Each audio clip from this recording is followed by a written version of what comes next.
It moved that the gracious officer of the Presidente to designate space of approximately 30 meters square northerly of the main entrance of the Pantheon as the foreign section be accepted. That is drawn from the minutes of the Chapala Society meeting in June of 1955. That is the birth of the Chapala foreign section of the Chapala Cemetery. There were certain provisions that went with this motion, which carried, and that would be that they would elect a standing committee of three members to supervise this project, and they're 500 pesos for initial cleanup of the property of this part of the Chapala Cemetery, and to prevent erosion and maintain the south end of this area.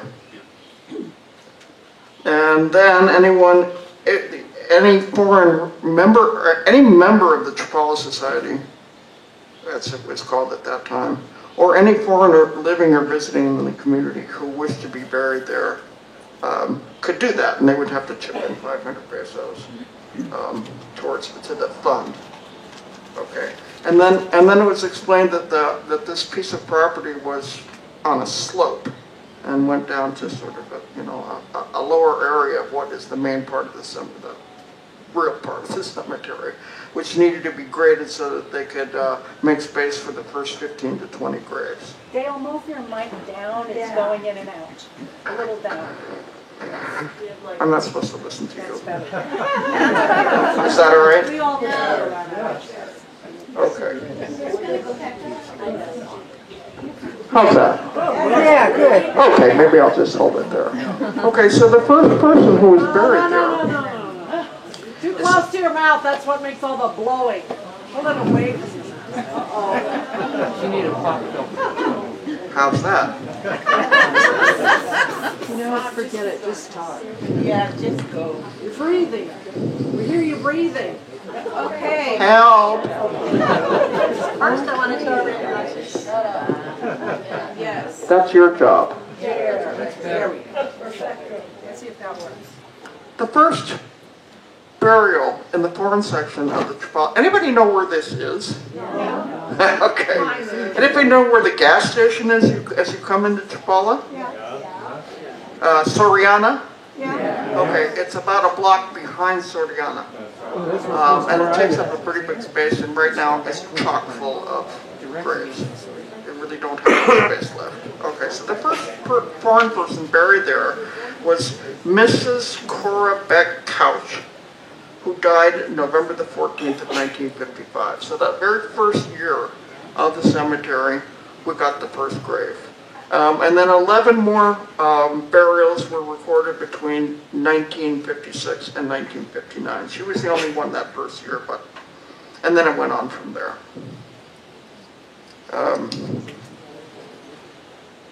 We had Augustus, or Gus Gleason, a World War I veteran who was also a member of the Chapala Society, an officer, I think. He died in December 68, and his wife Harriet in 70. John Paul Rattay. Okay. How are we doing? I'm sorry. Okay, John Paul Rattay was the first president of the Chapala Society. He died in 1980 at the age of 87. And his wife Gertrude in 1984 at age 73. You're going to hear more about Brigadier General Rattay a little later on in this presentation. But those were some of the early people who were the officers. General Rattay actually resigned his presidency at that very same meeting when they decided to have the cemetery, and I don't know if that was an issue or it was just for other reasons. Okay, so let's talk about the evolution of the Lake Chapala Society in relation to the cemetery. First of all, it was originally called the Chapala Society. And the name was changed to the Lake Chapala Society in 1964 to make it more open to the entire community, not focus there. You've got to remember that in 1955 there wasn't that much communication between Chapala and Akihik and Hokarapek. And there were probably, there were 21 original members of the Lake Chapala Society, and lots of, not that many foreign residents in Chapala at that time.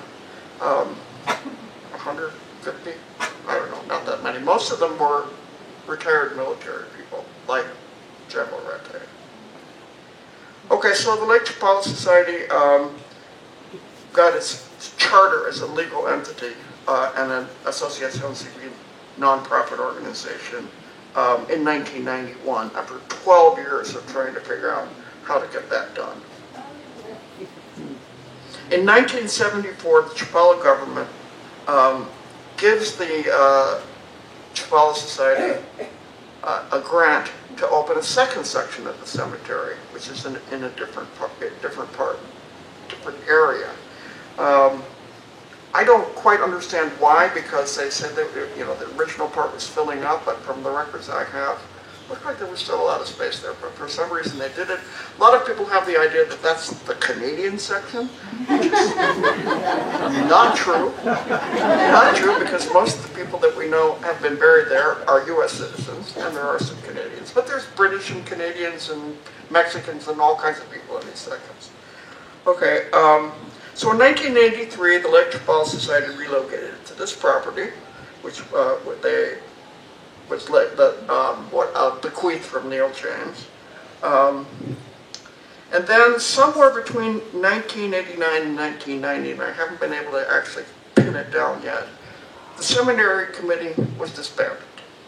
I don't know why. I mean, the way it worked in the beginning is you could go and reserve a space, and you would pay an amount for supposedly perpetual care, and that was that. So LCS bailed. I assume financial situation had a lot to do with it, but I haven't gotten to that part of going through the archives to find the minutes to find out exactly why that happened. In 1994, on October the 8th, Neil James died, and the Lake Chapala Society gained full possession of this entire property when it started out in the front end.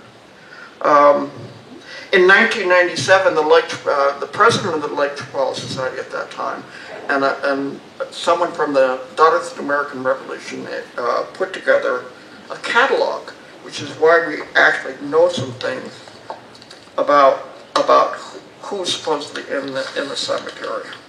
So they did this, and I got my hands on this document from the American Legion. Unlike the Mexican cemeteries, which were kind of like jigsaw puzzles and don't have much rhyme or reason, this was very, shall I say, gringo? I mean, each space was plotted out, and they made these, and they made the maps. This is the top section, the original section, and then there are 6 terraces throughout there. It kind of goes down on the slope, as they said. So that's good. It tells you where the graves are. Then there's a listing, terrace by terrace, of who's buried, and when they were born and when they died. And then what we call the East Wing, which is the second section. They have their little map of that. Not too many people buried there. And there's a listing of who's in there. And then finally there's this listing of all the names in alphabetical order, so you can sort of cross-reference and try to find people. Of course, you've got to realize that back in the 50s, it was a whole different ballgame. I mean, the first Chapala, the Funerarias San Francisco, which was the first funeral parlor in this country, wasn't founded until 2006. No, 19. Oh, shit, I have it written down. Sorry, I have it written down somewhere. But it's only about 70 years old now.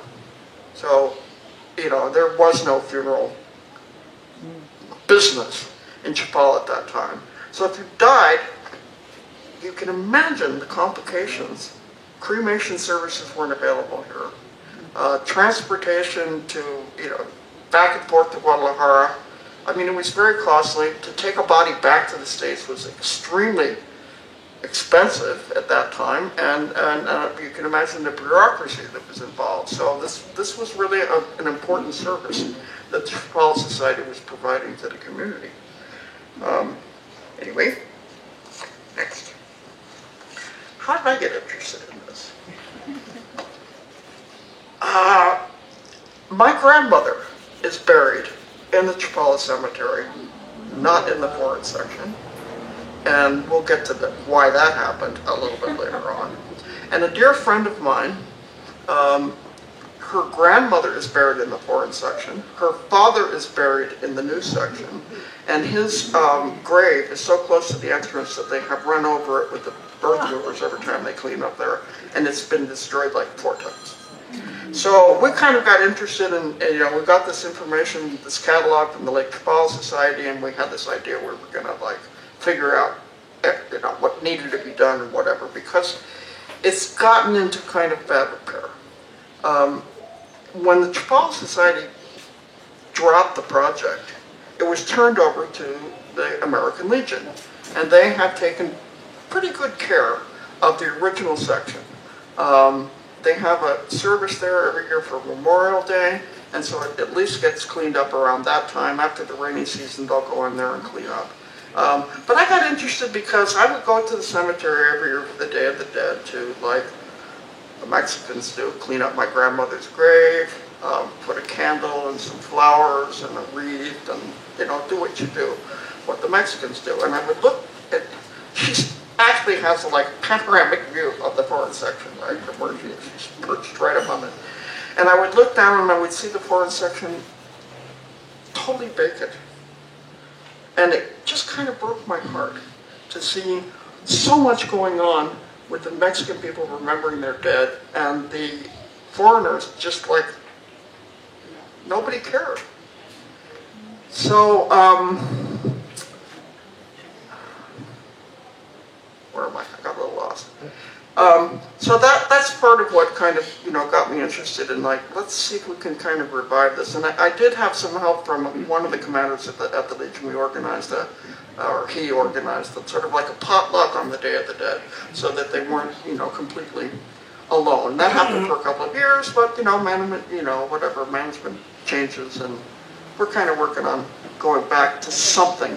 But it's very difficult for people to get to the cemetery, especially older people like us, because they close off the street. There's so much action going on, and there's stuff being sold outside the cemetery. So actually getting there on the Day of the Dead is kind of hard for us old foreigners. So last year, reflecting on all this, I wrote a little editorial in the Guadalajara Reporter, and I called it Los Olvidados, the Forgotten Ones. Because I felt, I felt bad for all these people who are just totally forgotten on this important date in Mexico. And that actually got a response. It was in January, I got a phone call or an email, I don't remember exactly how, from a group of people who are they're into genealogy. People that live here, Canadians, Americans, small group of people. And they were very intrigued by this whole thing. And said, we'd like to see what we can find out about these people, which I thought was amazingly cool.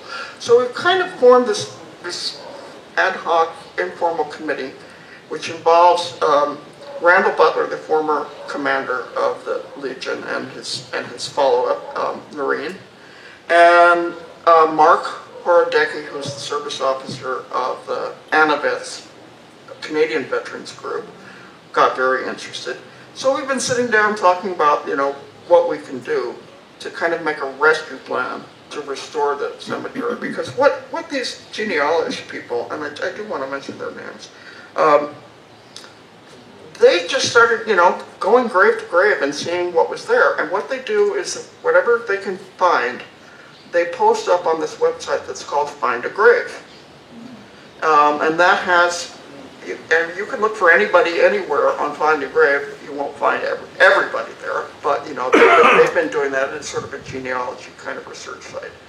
And if they find a gravestone, they'll take a picture of it and put that up, or death certificates, or anything related to the people that they are investigating.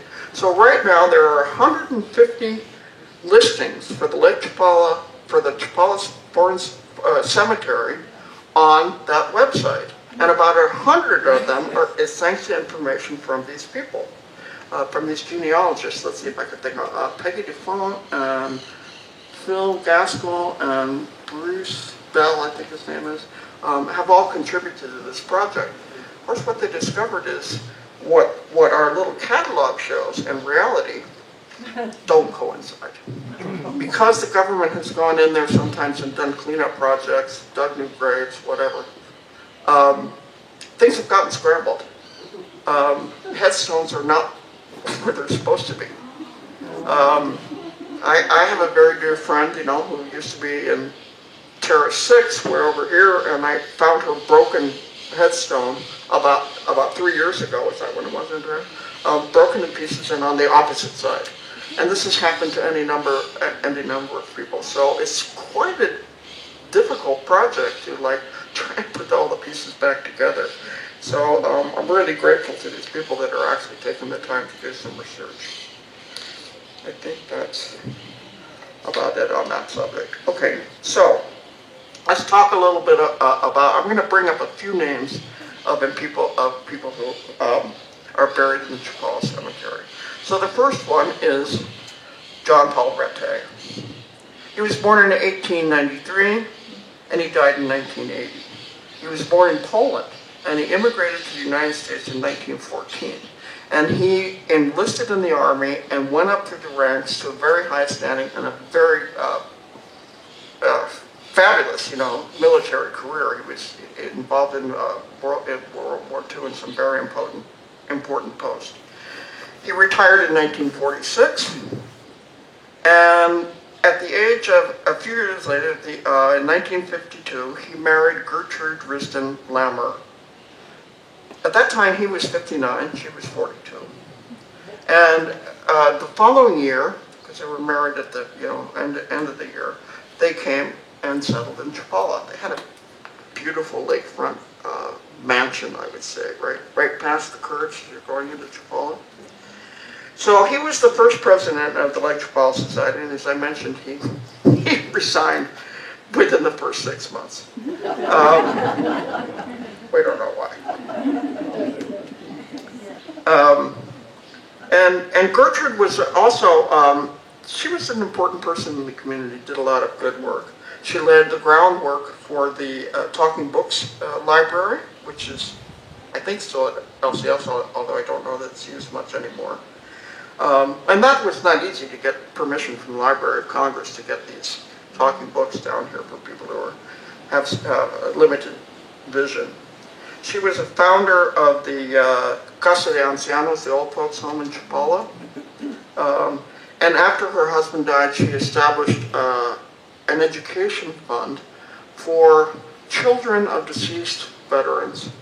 And I think they can get like up to $50,000. That fund still exists. Anyway, after the general died, we have a document that she ordered a bronze plaque to be placed on his grave, which was available to all military veterans. And it went through the U.S. consulate, and it was supposed to come back here. We assumed that it did, but we don't know where it is. There was a time, maybe about a decade ago, or maybe a little bit less, when drug addicts got into the cemetery and stole every bronze plaque that was in there. Of course, most of them belonged to gringos, right? To sell it off to buy money for dope. So all the bronze plaques have disappeared, including that belonged to my friend Joe, or her father. So that's, again, another one of the issues with identifying the graves, because a lot of these things have disappeared, these headstones. But anyway, we have information that both John Paul Rattay and his wife were buried in the Chapala Cemetery. But we don't know where. Oddly enough, they are not listed in the catalog, so they're probably somewhere else in the cemetery. Maybe someday I'll be able to find them. I may have to go, row by row throughout the Chapala Cemetery and see if I can find some sign that they are actually there. So that's a mystery.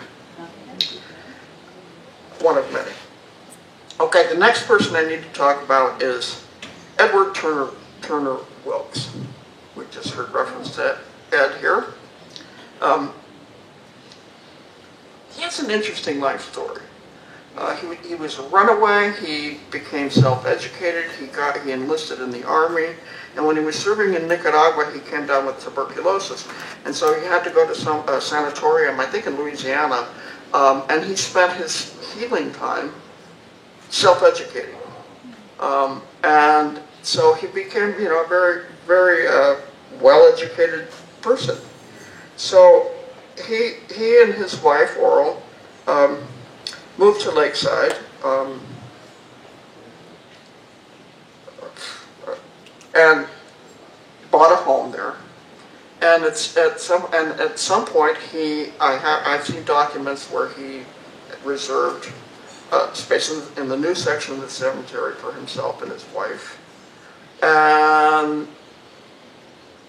she died in 1985, I think, 86. Yeah, and he didn't die until 1997.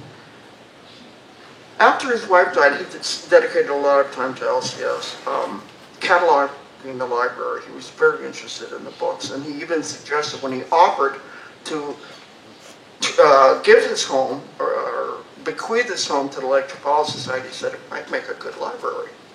Okay. So that was obviously a big interest. And he supported several students with scholarships. He got, I think, 2 students at least their college education, bought school supplies and books, and that was just kind of his thing. So when I went to try and run them down, and I took some people from LCS over there who weren't familiar with the cemetery, I know where they are from the map, but there was no sign of their graves there. And my friend here, Yoli, has agreed to make sure that they get some kind of acknowledgement. Oh, Yoli! Yay! So they will no longer be unidentified in the wasteland. Thank you so much. You just made my day. And we hope that over time we'll be able to do this for other of the forgotten. We haven't gotten to the stage of putting up some kind of fundraising or cooperative kind of thing. We're working with the city government so that the foreign section is actually titled to this organization or to the Legion, because actually they own the property and they could do whatever they want with it. I mean, they could legally dig people up. That hasn't happened as far as we know, or at least not very many. Because a few graves have totally disappeared. But we need to have a formal arrangement with the city government so that we have something permanent. All we have right now is a letter which grants the American Legion the privilege of maintaining the foreign section of the cemetery. That's as far as it goes. And that has to be renewed every 3 years when there's a change of government. So the idea is to eventually come up with something that is more permanent. Anyway, so God bless them, the Wilkes are going to be remembered. 10 minutes, good, okay. Okay, the next person I want to bring up is Sylvia Salmi. She died in 1977. She was born in Massachusetts in 1909, and she had a very admirable career as a professional photographer in New York. She made portraits of artists and intellectuals of the time, including Bertrand Russell, Albert Einstein, and in Mexico, Diego Rivera, Frida Kahlo, Jose Clemente Orozco, and Leon Trotsky. So that's pretty interesting. She came to Ajijic and bought this house that's up on the corner right below the highway. Really big, beautiful house there. And there was a bar, Caddy Corner, called the Tejaban. She was very famous for like popping across the street and creating scenes. She would have little cocktail parties at her house on Sunday mornings, which they said she served. She would take all the leftover drinks from previous parties and mix them together and serve those, and leftover botanas from the posada or something, you know, and put those out for her guests. And she was very famous for getting kind of tanked and wearing just a trench coat or a robe or something like that and flashing people. So she might say she was one of those real eccentrics of that era. Anyway, she's buried there. A couple of other artists I think that are you know, have some credibility, but that lived here and produced some really quality art here and in the U.S. Eleanor Smart and Emily Meeker, and you can find out more about them on Tony Burton's website of artists and writers from Lake Chapala. Okay, now we get to the juicy one. Maria Socorro Rodriguez Lapine, the Black Widow. Socorrita, as she was known here, she was petite, she was very friendly, she was shrewd, she was cunning, she was evil. And it is surmised that she may have killed as many as 9 different people. And she was also charged with insurance fraud. When the story of the Black Widow broke, it got massive coverage in the Mexican media, including my own newspaper. And it was eventually profiled on the Unsolved Mystery Show, I think on NBC or what are those, ABC, in 1997. So, who died? Number 1, her husband, Douglas Lapine. He was a retired military officer, and they were married in 1965. They had 2 sons and a daughter, and he died in 1970. The rumor is she pushed him down the stairs. And she probably collected his pension or something, I don't know. But after Doug died, she got into the business as a seamstress. She became the administrator of Chula Vista and I think Vista Lago. She got into the real estate business, and that's how she found her subsequent victims. Husband number 2, Thomas Brixson, who's a retired businessman. And they were married in 1987. They had a fancy wedding at the little chapel there in Chapala, and all the gringos went. And he died less than a year later. During that time, they had a beautiful mansion high up in Chula Vista. And supposedly she, made an insurance claim after they had a break-in, and all this jewelry, fancy, expensive jewelry was stolen. And he was severely beaten. She, managed to arrange to get, beat up a little bit. And so he died less than a year later because he didn't recover well from his injuries and supposedly died of a stroke. Husband number 3, James Richard Piper. He was another wealthy businessman. They met in 1988 and were married 4 months later. She was quite the fast operator. He took her out to some meal at a fancy restaurant in Guadalajara, and while they were dining out, he went into the bathroom, collapsed, and the busboy found him in there. He died of a heart attack, supposedly. And she managed to abscond with all of his belongings, a couple of very expensive cars, somewhere in the neighborhood of $2 million worth of goods and whatever assets, and his kids got nothing. So that's when things started to get a little heated up because the children tried to do something about it.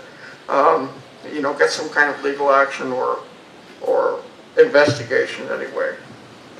In 1993, Socorro collected $100,000 on a life insurance policy for her half-sister. Well, there was no half-sister. She apparently, disguised herself as this person, went in and bought the insurance policy, and a year or 2 later, the sister died, and they collected the money. And it's just unbelievable. And so then she befriended this guy named Victor Lapine, no relation to her first husband, but curiously had the same last name. And she kind of played on that and got very friendly with him.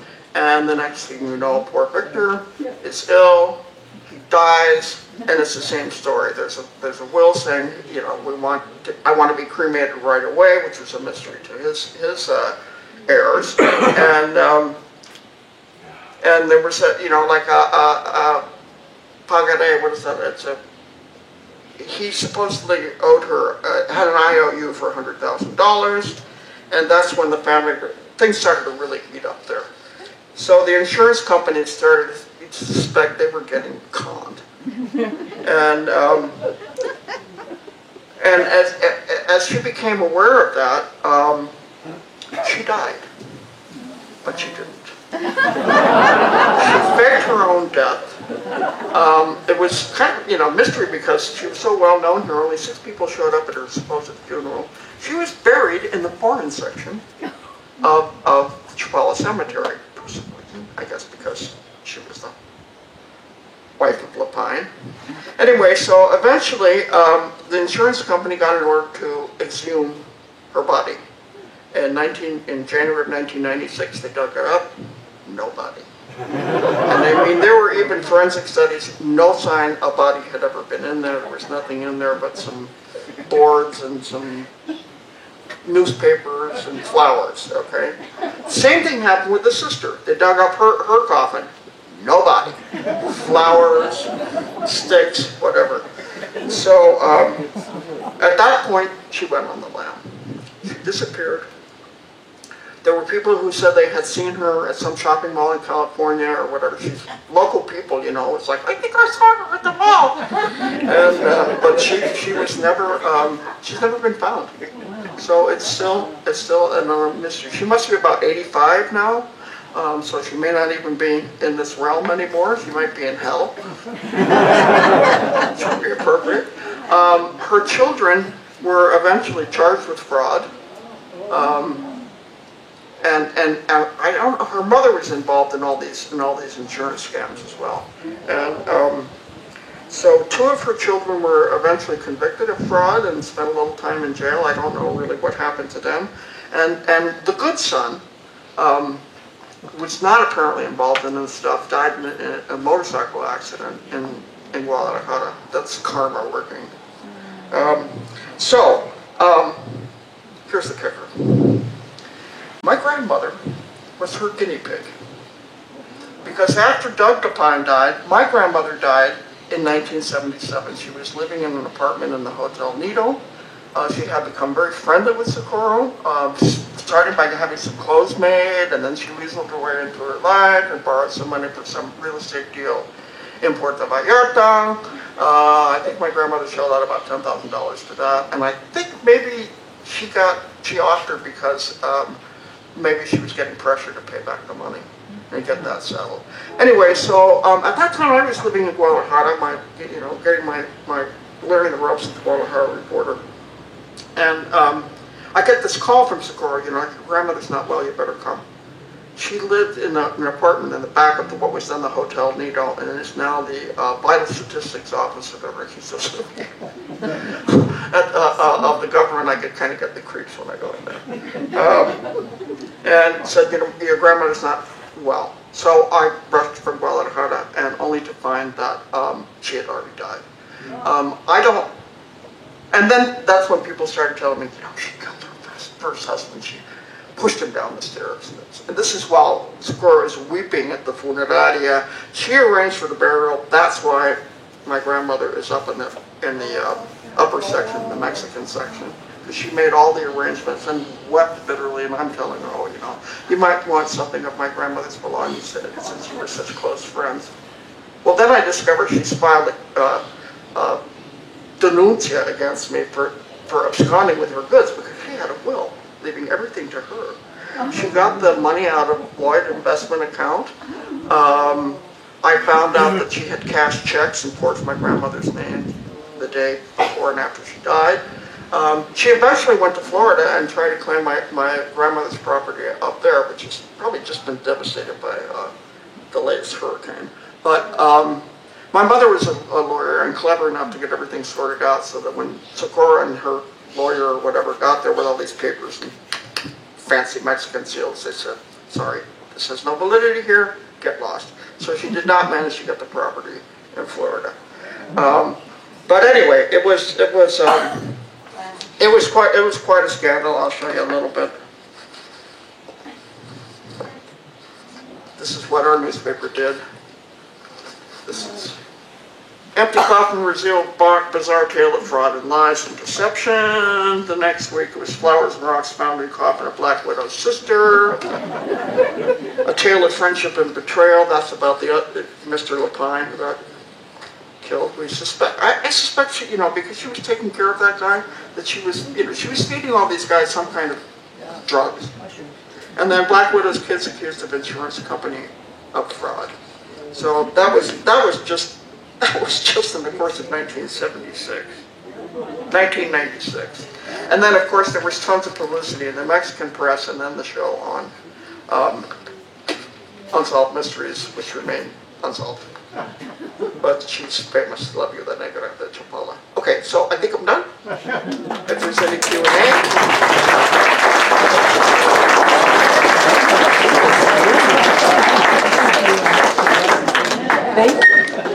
Thank you, that was fun. Oh my goodness. Okay, so I'm going to take questions more than commentary, I'd appreciate.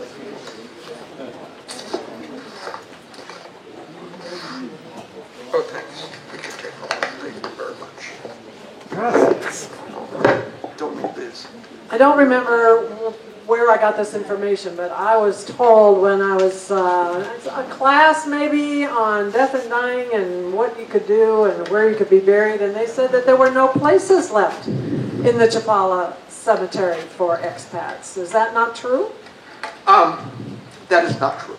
Okay. That is not true. There are empty spaces. One of these days, thanks to Yoli and these plaques, we're going to start, okay, they've had a change of government, so there's a new head of the cemetery department.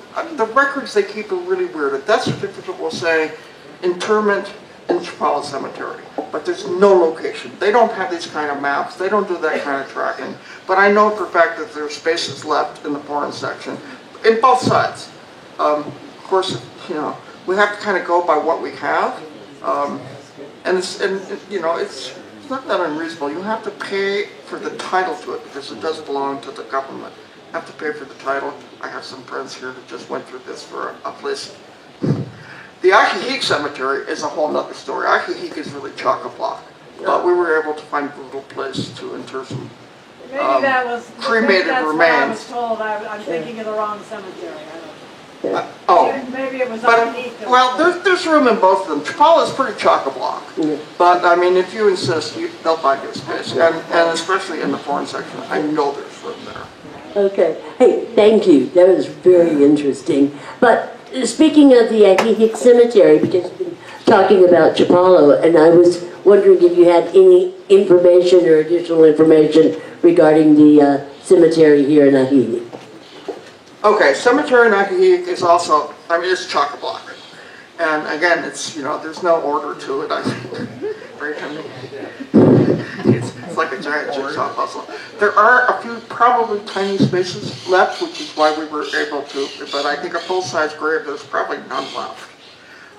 So they have plans to build a new cemetery. The new head of the cemetery department is Chuma Medina. He was the former delegado here. He knows Ajijic really well. And so they've kind of put him in charge because they really want to move forward on this new cemetery, which is going to be a little bit farther west of where the cemetery is now, because it's just there's no other option. They need more space. And that is supposedly is going to have a whole area for crypts for cremated remains, as well as just regular grave sites. Does that answer your question? Okay. We don't know when that's going to happen because we're in Mexico time. Anybody else?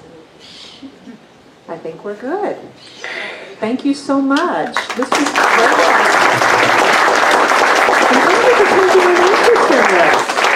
You know, it's fantastic. I'm kind of a history buff, you know, and Steve has given me access to the archives, which thanks to Marianne O'Halloran, and they're really well organized. So, you know, it's just taking the time to actually plow through minutes. I think it's really interesting that the minutes from that 1955 thing not only exist, but they're, you know, quarterly, and they're all typed out. I ran into minutes in the 90s that are handwritten on legal pads. So I think minutes are much better done these days by LCS. We have a great new secretary. Well, thank you so much.